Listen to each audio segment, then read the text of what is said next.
Hola de nuevo. Seguimos avanzando acá con legislación y bueno, sabemos que muchos vienen del palo de la ingeniería, ¿no? Todo procesos, sistemas, cosas bien tangibles. Bueno, este capítulo sobre las cosas seguro que les va a resonar un poco más. Ya dejamos atrás, digamos, el mundo de las promesas entre personas como eran los contratos, ¿se acuerdan? Ahora nos metemos de lleno con las cosas. La compu, el celular, la bici. Ojalá algún día la casa propia. Vamos a ver cómo la ley organiza esa relación que tenemos con todo eso. Y bueno, la idea es hacerlo súper entendible. Exactamente. Porque, a ver, ¿alguna vez uno se puso a pensar qué significa legalmente decir esto es mío? Esa sensación, ¿no? Con el celular, la compu, la bici que mencionabas, o bueno, con suerte, la casa. ¿Qué poder real te da la ley sobre eso? O sea, ¿podría el dueño romper su celular si se le antoja y prestarlo? ¿O qué pasa si, por ejemplo, la casa familiar es de varios hermanos? ¿Cómo funciona eso? Bueno, este capítulo, Derechos Reales, trata justamente de eso. Ya no hablamos de acuerdos entre personas, como en obligaciones, sino de la relación jurídica que es directa y muy poderosa entre las personas y las cosas. Es el capítulo de la propiedad, básicamente, de ser dueño. Vamos a analizar qué significa ser dueño, qué distintos tipos de dueño hay y cómo la ley protege esa relación de uno con sus objetos. Hoy es desarmar el núcleo de este tema, ¿no? Ver los conceptos clave para entender la base, la posta de los derechos reales. Vamos a meternos con esto. Dale, empecemos por lo básico, el concepto fundamental. El Código Civil y Comercial, allá por el artículo 1882, dice que el derecho real es el poder jurídico, de estructura legal, que se ejerce directamente sobre su objeto en forma autónoma. La clave acá es poder jurídico directo. ¿Qué quiere decir? Que es una relación inmediata, persona-cosa. No necesito que otro haga algo para yo poder ejercer mi poder sobre la cosa. Entiendo. Es directo. Y acá, me acuerdo, hay una regla clave que lo diferencia mucho de otros derechos, ¿no? Que no se pueden inventar derechos reales. Que la ley dice cuáles son y listo. Como un menú cerrado, decías vos. Tal cual. Es el famoso principio de numerus clausus, número cerrado. La ley, específicamente en el artículo 1887, da una lista taxativa, cerrada, limitada. Esos son los derechos reales que valen acá. No podemos crear uno nuevo por contrato, ni cambiarle la estructura básica que la ley ya les dio. Clarísimo. Poder directo sobre una cosa y solo los que dice la ley. Pero me parece súper importante no confundir estos derechos reales con los que vimos antes, las obligaciones, los derechos personales. Parecen similares a veces, pero son mundos distintos, ¿verdad? Es una distinción fundamental. Sí, entenderla ayuda muchísimo. A ver, recordemos rápido el derecho personal, la obligación. Es una relación entre personas, siempre. Necesitamos tres partes. El acreedor, el que exige, el deudor, el que debe cumplir, y la prestación, dar, hacer o no hacer algo. Nacen, en general, de la voluntad de las partes, como un contrato. Y lo más importante, solo le puedo reclamar al deudor, a esa persona específica. Ahora, el derecho real es distinto. Es la relación directa persona-cosa. Tiene solo dos elementos, el titular y la cosa, nada más. Y, como dijimos, creado solo por ley, numerus clausus. Pero la diferencia más grande es que son oponibles erga omnes, o sea, frente a todos, a todo el mundo. No hay un deudor específico. En teoría, toda la sociedad tiene que respetar mi derecho real. Dame ejemplo para que quede súper gráfico. Si yo te presto plata a vos, eso es un derecho personal, una obligación. Solo te puedo reclamar el pago a vos, a nadie más. Pero si yo soy dueño de mi auto, eso es un derecho real, dominio. Le puedo exigir a cualquiera que respete mi propiedad, que no lo use sin permiso, que no lo rompa, etc. Exacto. Y ese poder directo trae consigo dos facultades importantes, como dos superpoderes del derecho real, el ius persequendi y el ius preferendi. El ius persequendi es como el derecho a perseguir la cosa, o sea, poder reclamarla sin importar en manos de quién esté. Imagínate que me roban la bici y la venden. Yo podría, con ciertos límites, intentar recuperarla incluso de quien la compró de buena fe. Y el ius preferendi es el derecho de preferencia. Significa que si tengo un derecho real de garantía, como una hipoteca sobre una casa, tengo prioridad para cobrar mi deuda con el valor de esa casa, antes que otros acreedores que no tengan garantía. Interesante eso del seguimiento y la preferencia. Ahora, si estamos hablando de la relación con las cosas, la ley tiene que definir qué tipos de cosas hay, ¿no? Me imagino que no es lo mismo si hablamos de un campo que de una silla. Las reglas deben cambiar. Totalmente. Las reglas cambian mucho según qué tipo de cosa sea. Y la clasificación más pero más importante de todas, la que organiza casi todo esto, es la que diferencia entre inmuebles y muebles. Los inmuebles, fácil, son las cosas que no se pueden mover de un lugar a otro. El código, en el 225, dice que son inmuebles por su naturaleza. El suelo mismo y todo lo que está pegado a él orgánicamente, como los árboles, o lo que está abajo sin que el hombre haya hecho nada, como los minerales. Y después están los inmuebles por accesión. Eso está en el artículo 226. Son cosas que antes eran muebles, pero que las pegamos al suelo de forma permanente. Pensá en los ladrillos de una pared, las callerías de agua, un aire acondicionado central instalado, ya son parte del inmueble. Ojo, hay una trampita. Si una máquina industrial está atornillada al piso en una fábrica, pero está ahí para producir, no para mejorar el edificio en sí, la ley dice que sigue siendo mueble. Interesante, ¿no? Sí, tiene lógica para la industria eso. ¿Y los muebles? ¿Qué serían? Y buenos, por descarte, digamos. El artículo 227 dice que las cosas muebles son las que sí se pueden mover, ya sea por sí mismas, como los animales, que el código llama semovientes, o porque las movemos nosotros con una fuerza externa. Una silla, un libro, el auto, todo eso que podemos trasladar. Y además de esta división grande entre inmuebles y muebles, que es la principal, hay otras clasificaciones que sirven para entender algunas reglas. Por ejemplo, las cosas fungibles, artículo 232. Son esas donde una es igual a otra de la misma especie y calidad. Se pueden reemplazar perfectamente. La plata es el ejemplo obvio. O los granos, la nafta. Y las no fungibles son las que son únicas. No las podés cambiar por otra igualita. Un cuadro famoso, tu auto con esa patente específica. También están las consumibles, artículo 231. Se gastan con el primer uso. La comida, el combustible, chao, se consumió. Y las no consumibles, que las podés usar muchas veces, aunque se vayan gastando con el tiempo. La ropa, una herramienta, un libro. Y rapidito, divisibles, artículo 228. Si las podés partir en pedazos sin que pierdan su esencia o valor, un terreno grande. E indivisibles si no se pueden partir así, un anillo, un caballo. Bien, Den. Ya tenemos el qué son, la diferencia clave con los personales, y sobre qué cosas pueden ser, sobre todo inmuebles y muebles. Ahora sí, volvamos al menú cerrado. ¿Cuáles son concretamente los derechos reales que permite la ley? Bueno, el código los lista en el 1887, pero para entenderlos mejor se suelen agrupar en tres grandes categorías, ¿viste? Según para qué sirven. Primero, derechos reales sobre cosa propia. Acá el poder es sobre algo que te pertenece, total o parcialmente. El más importante, el jefe, es el dominio, pero también están el condominio, la propiedad horizontal, los conjuntos inmobiliarios como los barrios cerrados, tiempo compartido, cementerio privado y superficie. Segundo, derechos reales sobre cosa ajena. Acá usás o sacás una utilidad de una cosa que es de otro. El dueño tiene que soportar tu derecho.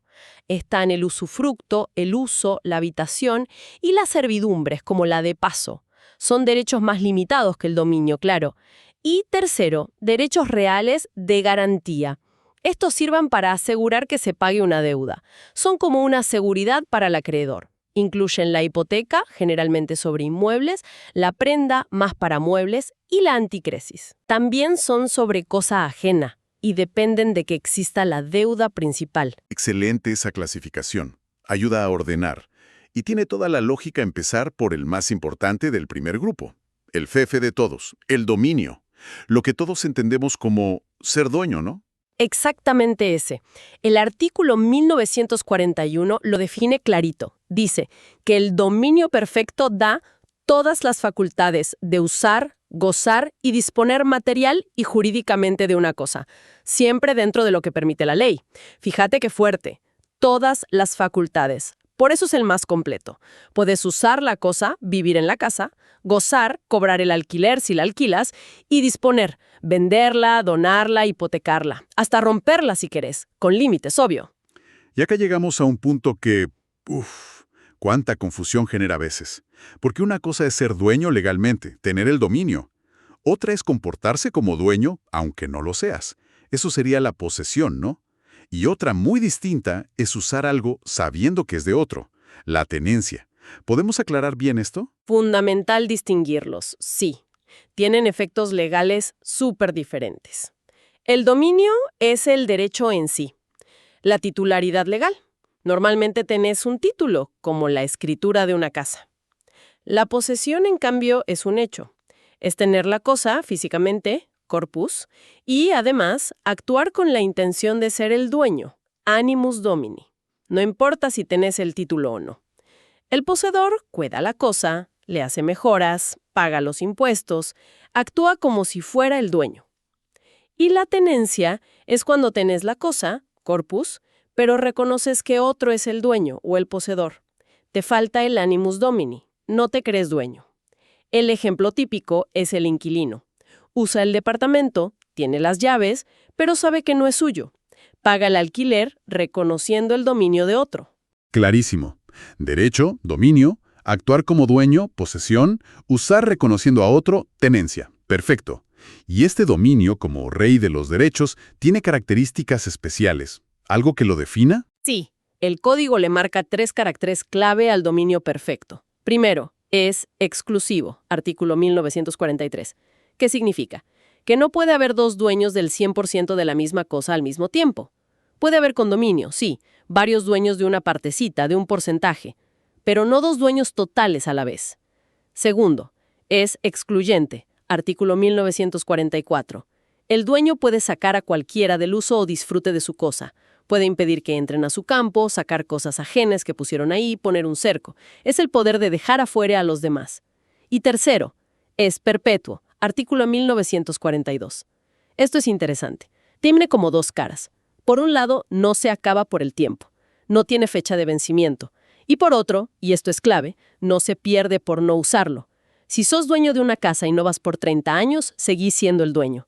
La aclaración importante acá es que perpetuo también significa que el derecho sigue existiendo aunque cambie el dueño. Si vendes la casa, el derecho de dominio pasa al comprador, no se extingue y nace de nuevo.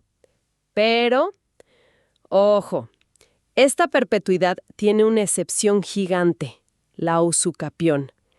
Si mientras vos no usabas la casa, otro la poseyó como dueño por el tiempo que pide la ley, ahí sí podés perder el dominio. Entendido lo de perpetuo y su gran pero. Bueno, si el dominio es tan importante, ¿cómo llego a tenerlo? ¿Cómo me convierto en dueño de algo, legalmente hablando? Hay varias formas, modos de adquirir el dominio. Los más comunes. A ver, uno es la tradición.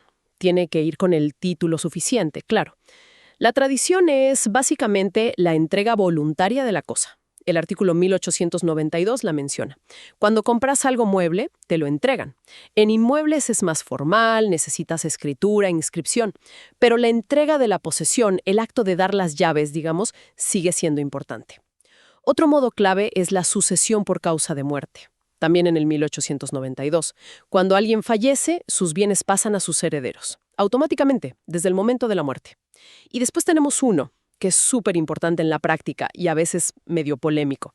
La usucapión o prescripción adquisitiva, como le dice el código, artículo 1897 en adelante.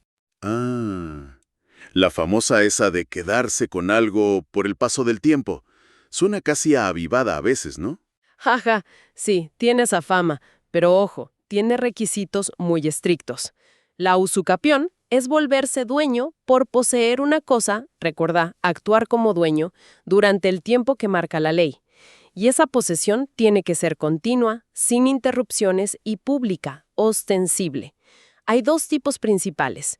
La usucapión larga, necesitas poseer por 20 años, artículo 1899.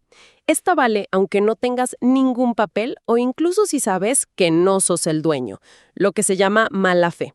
Pero ojo, mala fe acá no siempre es el ocupa que se mete a la fuerza. Puede ser alguien que empezó a cuidar un terreno que parecía abandonado, construyó, pagó impuestos, actuó como dueño por 20 años. Después de todo ese tiempo, puede pedirle a un juez que lo declare dueño formalmente. Y la otra es la usucapión breve, artículo 1898. El plazo es más corto, 10 años no más, pero te pide dos cosas extra: justo título y buena fe. Justo título es un papel, un acto jurídico, que parecía bueno para hacerte dueño, pero tenía un defecto. Por ejemplo, te vendió alguien que no era el dueño real, pero vos no sabías, o tenés un boleto de compraventa, pero nunca se hizo la escritura. Y buena fe es creer vos, sin dudas, que sos el dueño legítimo gracias a ese título. Desconocías el problema. Si posees 10 años así, con justo título y buena fe, también te puedes volver dueño. Y hay que nombrar la expropiación, aunque esta es una forma en que el Estado adquiere, no los particulares. Está en la Constitución, artículo 17. Es cuando el Estado te saca tu propiedad por una causa de utilidad pública. ¿Y eso así nomás? ¿El Estado dice necesito tu casa para una autopista y listo? No, para nada. Tiene controles muy fuertes. Primero, la utilidad pública tiene que estar declarada por una ley. No es un capricho de un funcionario. Tiene que ser para algo que beneficia a la comunidad. Una ruta, una escuela, un hospital. Y segundo, y esto es fundamental, te tienen que pagar una indemnización que sea justa, el valor real de lo que te sacan, más los perjuicios, y previa. O sea, te pagan antes de sacarte la posesión. No te pueden desalojar y después vemos cuánto te pagan. Primero la plata. Es una garantía clave esa. Che, antes mencionaste que en los derechos sobre cosa propia, además del dominio, había otros. Demos una idea rápida de los más comunes, para cerrar el panorama. Dale. Dos que vemos todos los días: condominio y propiedad horizontal. El condominio, artículo 1983, es fácil de entender. Es ser dueño junto con otros. Varias personas son dueñas de la misma cosa. Cada uno tiene una parte indivisa, un porcentaje ideal. El ejemplo clásico: hermanos que heredan una casa. Cada uno es dueño, ponerle, de un 33%, no de una habitación específica. Comparten la propiedad del todo. Y la propiedad horizontal, artículo 2037 y siguientes, es la de los edificios de departamentos, oficinas. Es una mezcla rara. Sos dueño exclusivo de tu unidad funcional, tu depto, tu local, y a la vez sos codueño forzoso de un porcentaje de las partes comunes: el terreno, los pasillos, ascensores, el techo, etc. Esas dos cosas van siempre juntas. Perfecto. Creo que hicimos un recorrido bastante intenso, pero súper necesario. Vimos qué son los derechos reales, la diferencia clave con los personales, los tipos de cosas, sobre todo inmuebles y muebles. Después, el gran protagonista, el dominio, que es sus caracteres: exclusivo, excluyente, perpetuo, y cómo se adquiere. Atención con la usucapión y la expropiación. Y cerramos con una idea del condominio y la propiedad horizontal. Exacto.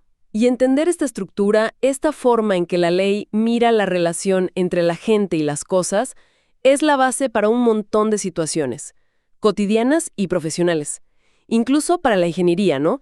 Pensar en límites de terrenos, permisos, si una máquina es mueble o inmueble por accesión, o si necesitas una servidumbre para pasar caños. Todo eso descansa en estos conceptos. No de buena fe, con un justo título defectuoso. Sí, va camino a la usucapión breve, de 10 años. Y en ese tiempo, invierte, construye algo valioso, una casita, un taller. Pero ¡zas! Justo antes de los 10 años aparece el dueño original con la escritura perfecta. ¿Qué pasa con lo construido? ¿Es el dueño del terreno? ¿El que construyó de buena fe pierde todo? ¿El dueño se queda con la mejora gratis? Ahí se abren otras cuestiones interesantes. Bueno, esperamos que esta inmersión en los fundamentos de los derechos reales les haya servido, les haya aclarado el panorama. Será hasta la próxima.